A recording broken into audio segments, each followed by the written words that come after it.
Guys, welcome back to my channel. Thank you very much for being here. So for this tutorial, you need to have a good knowledge of how to manipulate your stripes to create different effects, and also you need to have a good knowledge of how to add this bustier effect to your simple blouses. I'll put the links for all this tutorial in the description box below.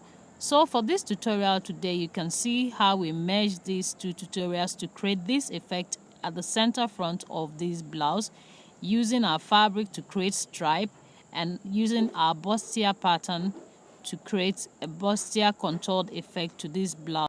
So if you want to know how to achieve this, make sure you watch till the end. Let's get going. So this is a pattern we created in our previous tutorial, and we've been needing it also for this tutorial as well. We'll be taking a part of it from the top shoulder to around 16 inches. So I'm just going to measure this out on a fresh paper and cut it out for this particular tutorial. Make sure you don't cut your main patterns. Always retrace on a fresh paper, just like I just did here. Okay, and I'm going to be working with this. Don't forget to add your zip allowance to the center front of your front bodice. So here, assuming this is your fabric, I'm just going to show you how to pleat your stripes. So here I just marked 2 inches as a baseline from the border, and I'm going to determine the size of my stripe, which I'm leaving at 1.5 inches. So I'm just going to mark double of it from this baseline up, which is 3 inches from this point to this point, and I'll show you what next to do. So after you must have marked this 3 inches, what you are going to further mark is the actual size of your stripe plus ½ inch, which is 1.5 inch plus ½ inch, which is 2 inches. So I'm going to mark this from here to this point. So after marking this, you should have something like this. Okay, so the next thing you're going to do is to divide these 3 inches into 2, like so, and I'm going to mark it and show you what next to do. So after marking this, you are done for marking for one stripe. So what you're going to do is to pleat this towards the top part of this. So don't forget to like and subscribe to my channel. I also want to know what you think. So leave your comments on the comment section below. And if you can do this better or have a better suggestion on how to create this effect, don't forget to leave your comment on the section below. So let's continue. So after pleating this towards this place, as you can see, one stripe is done already. So you're just going to mark from here. You're just going to mark 3 inches upwards like we did before, 2 inches above it, and then you share the 3 inches into 2 like we did before, and you're further going to make your pleats from this point to this point, and then you continue further till you get to the end. So after making your pleats on your fabric, as you can see, let me show you something here. Good. So as you can see here, when you make your first pleat like this, you can see like a 1/4 inch right here and right here. This is the ½ inch we added to the pleat sizes that makes it look like an overlapping, so that when you secure your stripes with stitches, this place right here, like this area here, will overlap the stitched area and you won't see the stitches. So that's the essence of it. So you go ahead and make your pleats on your fabric. As you can see, I'm done with pleating mine and I've given it a good pressing. So the next thing to do now is to stitch your stripes, secure it with stitches, and you're just going to open it at these areas and you're just going to stitch along. You're going to pull this out like this and stitch along these areas. You can hold it down with a pin for easier work. So as you can see, I'm done stitching mine. So the next thing I'm going to do is to show you how to cut the stripe. So assuming this is your pleated fabric, as you can see, the stripe falls horizontally just as we did for our main fabric that we're going to use.